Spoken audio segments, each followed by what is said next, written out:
quelques mots? Yes, bien sûr. Bah moi c'est François, ou Foster du coup. Je suis commentateur e-sport depuis... alors, professionnellement ça fait 4-5 ans, mais je suis acteur sur la scène e-sport depuis bientôt 10 ans je crois, un truc dans le genre. Bien sûr, alors je pense que ma passion pour le jeu vidéo, moi je l'ai pas trop choisi en fait. J'avais évidemment des frangins et frangines qui se butaient un peu et qui m'ont filé une Game Boy assez tôt dans les mains, très tôt. Entre 3 ou 2 ans, un truc dans le genre, enfin bref. Et du coup je jouais et très vite je suis tombé dedans, dans les univers un peu incroyables et le fait que tu pouvais être acteur du coup, de cette histoire assez folle. Dans les premiers jeux, je jouais à un Mario sur Game Boy, mais les 2 premiers jeux qui m'ont vraiment marqué, c'est Street Fighter 2 et Mega Man X sur Super NES. Ah ouais. C'était trop bien mec. C'était beaucoup trop bien. Maintenant oui, en effet mes parents savent maintenant ce qu'est l'e-sport, ce qui n'était pas vraiment le cas au début, Mais si hein, tu ils ont mis du temps. dois, par exemple, expliquer à quelqu'un qui ne connaît pas l'e-sport, comment tu le définirais avec tes mots? Franchement, pour moi, l'e-sport en fait ça se définit de manière excessivement simple. Enfin la façon pour moi de définir l'e-sport, ça se fait en une phrase, c'est de la compétition sur du jeu vidéo. Point. Tout simplement. Genre, j'ai pas... Parce qu'après, en fait, il y a tout un tas qu'on appelle ça, de définitions même et propres du sport. Certains vont dire les échecs sont un sport, d'autres vont dire oui mais l'e-sport c'est pas un sport parce que dimension physique, et ça va être relou au possible. Donc au final, en fait, moi l'e-sport, je balaye tout la notion qui est le terme sport dedans, on s'en fout. Juste, l'e-sport, c'est de la compétition sur jeux vidéo. Point. On pourrait même, d'ailleurs, développer ça à dire, c'est de la compétition sur format interactif, sur format média interactif. Ok. Le caster en fait c'est un traducteur. Il traduit ce qui se passe à l'image et apporte une nouvelle couche de compréhension et de traduction aux personnes qui regardent. Le truc c'est que toutes les personnes n'ont pas forcément besoin d'entendre la même chose. Il y a des personnes qui comprennent très bien l'image et chacune, en fait une image, je veux dire une succession d'images, de séquences de ce qui se produit, ont tout un tas d'informations qui se partagent. Et du coup, le commentateur, c'est celui qui va prendre ces éléments et qui va distribuer ceux qui l'intéressent, mais surtout également ce qui intéresse le public. Je prends l'exemple de l'UTT Arena. On a été avec mon collègue TPK très pédagogue. On a vraiment été layer 1 au niveau de la traduction. Les gens ne connaissaient pas, ils sont néophytes, on est layer 1. Si jamais on est dans un gros major, qu'on a un public vraiment de personnes qui s'y connaissent, là on va le traduire du coup en rentrant un peu plus dans le détail. C'est également quelqu'un qui va raconter une histoire, qui va expliquer en fait ce qui se passe. Et on va pas raconter parce que raconter c'est mentir, c'est genre inventer des histoires. On n'est pas là pour inventer, on est là plutôt pour compter l'histoire qui est en train de se produire, compter l'affrontement, compter l'histoire du lieu, pourquoi, etc. Et donc rentrer dans ces histoires qu'on définit et qu'on donne aux personnes qui sont là. Donc il y a ce double rôle de traducteur de l'image, mais traducteur du contexte. Traducteur de ce qui se passe dans le jeu, mais également autour du jeu, de l'événement. Je pense que c'est ça le métier de caster. Parce que je voulais vraiment aborder ce point-là, parce que caster, c'est vraiment permettre aux gens de comprendre ce qui se passe, et du coup, ça c'est dans le doute, j'avais un peu peur. Je réfléchis si je peux apporter quelque chose en plus à ça, mais... La pédagogie dans le cas, c'est quelque chose en effet qui est vraiment très importante, parce que ce qu'on dit et ce qui est vécu, on ne sait pas qui va le voir. On sait qu'il y a des personnes sur place, on sait qu'il y a des personnes sur le stream, mais également des VOD. On ne sait pas si le moment qu'on est en train de voir maintenant est un moment historique, et donc que peut-être que les générations futures s'en souviendront. Là, évidemment, on exagère un peu dans ce que je dis, mais je vais penser, je sais pas, à 98 où la France a gagné la Coupe du Monde. Ici, le dialogue et le discours des commentateurs étaient très importants, parce que c'est des archives qu'on va garder, qu'on va re-regarder encore et encore. Et au final, en effet, cette traduction, elle est importante aussi pour potentiellement des personnes futures, en fait, sur la façon de comment ils l'abordent et comment ils prennent le support. Je suis parti peut-être un peu loin, par contre, dans ce que je viens de te dire, mais t'as l'idée. Bah après, dans tous les cas, ça me fait de la matière au montage, ouais, ça. Y a pas de souci. Donc nous on a commenté Super Smash Bros Ultimate, qui est le jeu de combat de la licence Nintendo, où tout un tas de personnages donc de ces différentes licences et d'autres éditeurs s'affrontent. C'est une espèce de crossover absolument gigantesque, c'est génialissime. Qu'est-ce que le jeu vidéo? Grosso modo c'est un jeu de combat, mais pas un jeu de combat classique, avec des barres de vie, où tu tapes, le mec n'a plus de barre de vie, il est KO, hop, next round. Là non, c'est un jeu de combat en arène, où le but est de repousser l'adversaire en dehors de l'arène, de le faire tomber, de l'empêcher de revenir. Nous on a tiré ce jeu là dans des valeurs compétitives, donc e-sportives, où on essaye du coup de rendre ça encore une fois le plus compétitif possible, avec il y a des stratégies au niveau des stages, au niveau des personnages, c'est en 3 vies uniquement, donc faire tomber l'adversaire 3 fois, alors là tu prends un point pour le set complet, mais Super Smash Bros c'est pas que ça en fait. Super Smash Bros c'est avant tout un jeu vidéo fun pour lequel les gens peuvent y jouer de manière mais, complètement déjantée, à 8 sur l'écran, sur des stages qui bougent, avec des objets qui tombent de partout, et c'est un espèce de gros bazar. Donc Super Smash Bros Ultimate, c'est le jeu de combat de plateforme en arène où on peut y jouer comme on le veut, en fun ou en compétitif. Bah, c'est vrai que là, le fait que tu t'attardes sur le 8, bah, c'est vraiment le truc que je fais, parce que je peux pas jouer en 1v1.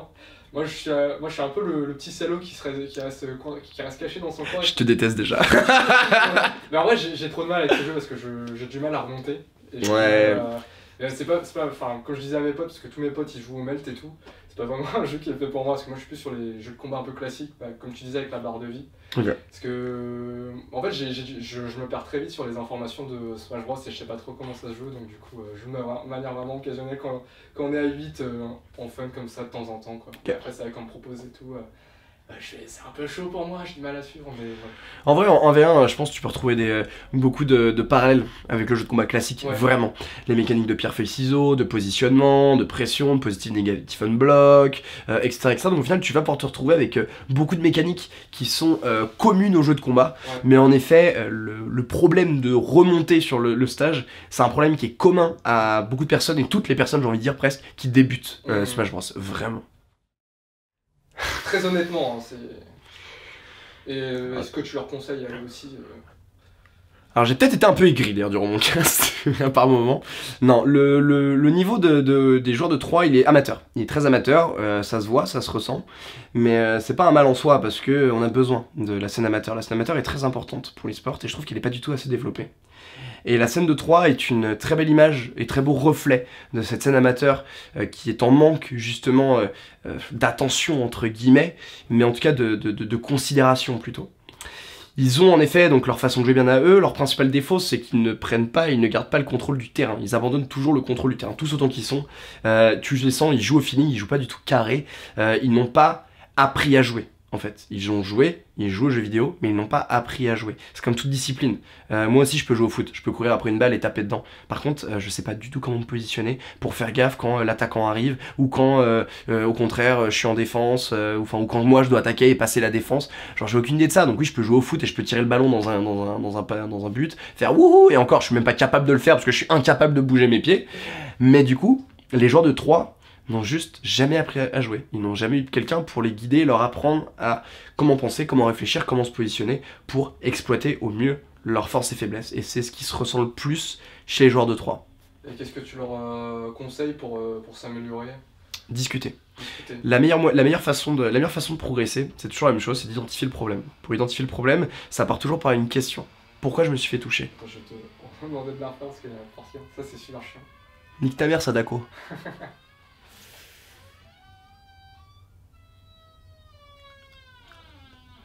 Ok, c'est bon. 3 ou la dame blanche. Ok, alors, du coup, ouais.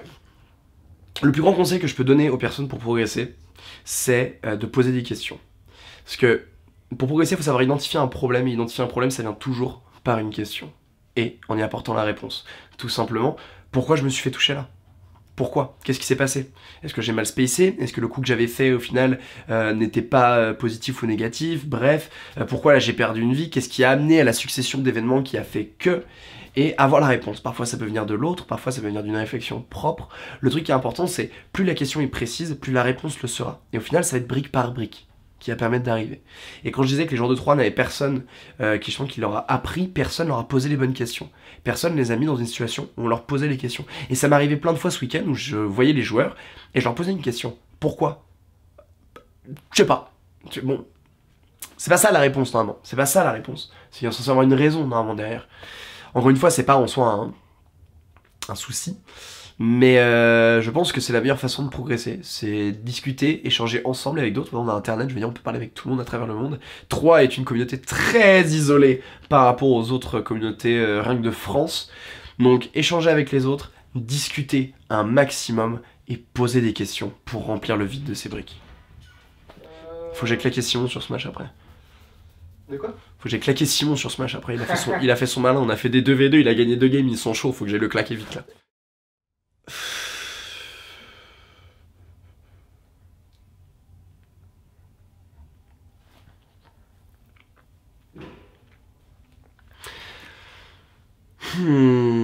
C'est une question difficile. Ce que je pense de l'évolution de la scène globale de l'e-sport. Par exemple. Je trouve qu'il y a du coup, je trouve qu'il y a un gros décalage en fait qui est en train de naître et qui est en train de se faire entre la professionnalisation et l'amateurisme justement. Et ça me dérange. En ce moment, l'e-sport amateur qui est là où on est venu en fait, le côté grassroots, LAN de garage, nous on portait nos cathodiques sur des longues périodes pour en faire nos tournois, etc. On le faisait un peu de nous-mêmes, qui était du coup cet esprit amateur et communautaire,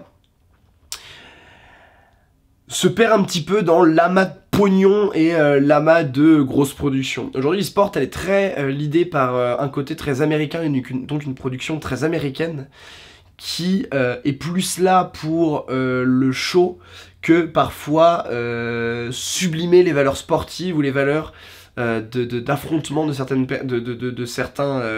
des athlètes en fait, tout simplement des athlètes. À la fois ça son pour et son contre parce que ça permet d'highlighter un peu tout ça, de rendre le tout très tangible et traduit pour le commun des mortels entre guillemets, c'est pas le bon terme, mais pour les personnes qui ne jouent pas en fait au jeu. Donc ça permet de traduire pour toutes les personnes qui n'ont pas forcément la compréhension, c'est bien, ça fait beaucoup d'audience, ça marche très bien, c'est absolument fantastique, les événements sont absolument fabuleux, en vérité c'est fantastique, en vérité. Mais que ça efface pas un peu trop la scène amateurisme, peut-être, je sais pas trop, c'est compliqué à dire, on est dans un état où ça commence un peu. L'autre problème que j'ai moi derrière par contre, par rapport à l'évolution de l'e-sport, et je vais faire un comparatif avec le sport, c'est que le sport appartient à des fédérations. Fédération française de foot par exemple, avec les clubs, etc., des clubs de ville. Aujourd'hui les jeux vidéo appartiennent à des éditeurs. Donc à du privé, 100% à du privé, et il y a des personnes du coup qui décident et qui font ce qu'ils veulent. Du jour au lendemain, les règles du foot ne vont pas changer. Le foot ne va jamais changer.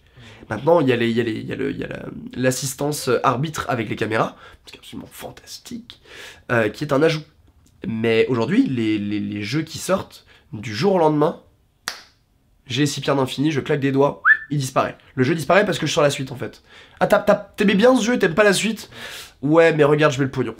Allez, c'est dommage. C'est vraiment dommage en fait. Mais c'est des valeurs marketing en fait qui sont basées là-dessus. Et du coup, je trouve ça un peu dommage parce que bon, certes, c'est un environnement de divertissement au final. Hein. Tout ce qui est sport et e-sport, c'est du divertissement avant tout. Donc bien évidemment, c'est beaucoup de pognon, beaucoup de marketing pour pouvoir survivre et tenir. Mais moi je suis un peu gêné par cette évolution justement du l'ayant droit et l'éditeur.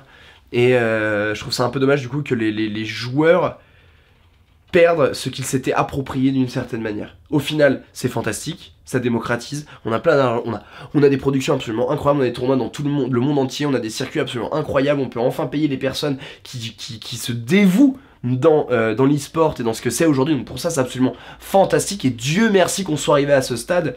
Je répète, ça fait 4-5 ans que je suis professionnel, ça fait plus de 10 ans que je taffe dans ce milieu-là en fait, à différentes échelles, à des échelles staff initialement, mais tout de même, ça fait enfin du bien de pouvoir se dire non d'un chien on peut vivre de ça, après autant de temps. Mais, on verra la suite.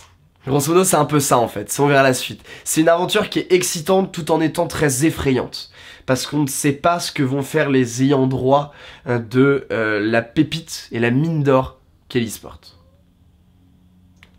C'était archi long, j'espère que la dernière phrase te permettra de juste prendre ça, parce qu'elle est un peu plus resserrée. Ouais.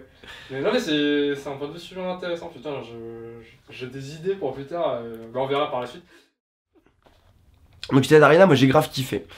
Donc pour la petite anecdote, du coup, pour raconter un peu l'histoire de ce qui s'est passé, désolé c'est un peu long, encore une fois. Pas de soucis.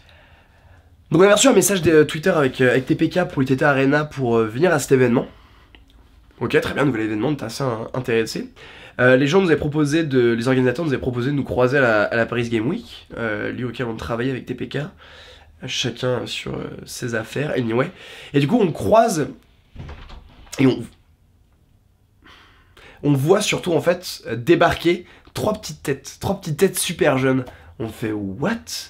Et en fait là donc on découvre l'UTT Arena, l'année étudiante, machin, etc.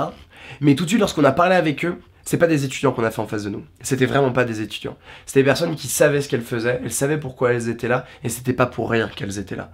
Donc tout de suite on a accroché sur le discours et l'aura que dégageaient ces personnes en face de nous.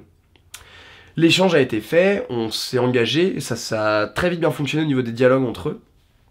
Très vite. Et du coup, on est allé assez rassurés, on n'est jamais venu à 3 de notre vie, on n'a jamais entendu parler de l'UTT Arena, on ne savait pas du tout ce que c'était. Et on est arrivé, et vraiment une excellente surprise. Non seulement parce qu'on a été géré de main de maître, les gens sont venus, etc. À peine on était arrivé, ok les gars, tenez, vous êtes là, installés ici, ok vous avez tel problème, il n'y a pas de problème, on va trouver la solution. On avait une mauvaise position, ils nous l'ont trouvé la solution instantanément. Dès qu'on arrivait, c'était lui, tu peux lui parler parce que pour tel souci, si jamais t'as un souci là-dessus, tu vas voir lui, si jamais il y a machin, si jamais il y a machin. Tous les joueurs de la commune troyenne qui, mine de rien, certes ne sont pas forcément dans l'organisation même, mais qui font partie de l'événement, pour les participants, pour les visiteurs, mais pour nous aussi, qui pareil sont venus les uns après les autres. Les mecs, si vous avez besoin d'aide, mais surtout venez nous voir, on est là, on vous file un coup de main, il n'y a pas de souci. Donc on a été accueillis vraiment très chaleureusement par tout le monde. Et encore une fois, l'événement a été géré d'une main de maître et a été géré par une bande d'étudiants dont c'est pas le taf de faire des événements e-sport, vidéoludiques, LAN, qu'en ont 2 à 3 ans dans les pattes, vite fait un seul événement qui est cette UTT Arena. Et ils ont géré ça mais bien mieux que beaucoup de professionnels qu'on a pu croiser. Clairement, l'UTT Arena, on y reviendra. Et l'UTT Arena, vous y viendrez. Surtout. Ça, t'es pas dans le champ. C'est moi la star ici, rentre pas dedans. Fais pas de l'ombre à ma lumière, fais pas de l'ombre à ma lumière, attention. Ah, je les connais là, ces mecs derrière là. Je serais super intéressé par plus d'événements dans la région. Je pense que c'est une région et un lieu qui mérite plus de regard dessus. J'ai été très étonné d'apprendre que l'UTT Arena était la 17e édition. J'en avais jamais entendu parler. Je suis peut-être un tocard après, hein, mais je pense pas que ce soit uniquement ça. Et je pense en effet qu'il mérite plus de choses. Il n'y a qu'à voir l'engouement qu'il y a eu à cette LAN. Il n'y a qu'à voir les personnes qui sont rassemblées pour venir y participer. Je pense que Troyes est une excellente ville, une très belle ville, facile d'accès pour une partie de la France. Mais ça mérite largement plus d'événements. Et l'UTT Arena mérite largement d'être plus grand aussi. Bah merci en tout cas pour tes réponses et à l'année prochaine, j'espère. Yes, puis, de même on espère aussi. À une prochaine, j'espère aussi. Ouais, carrément.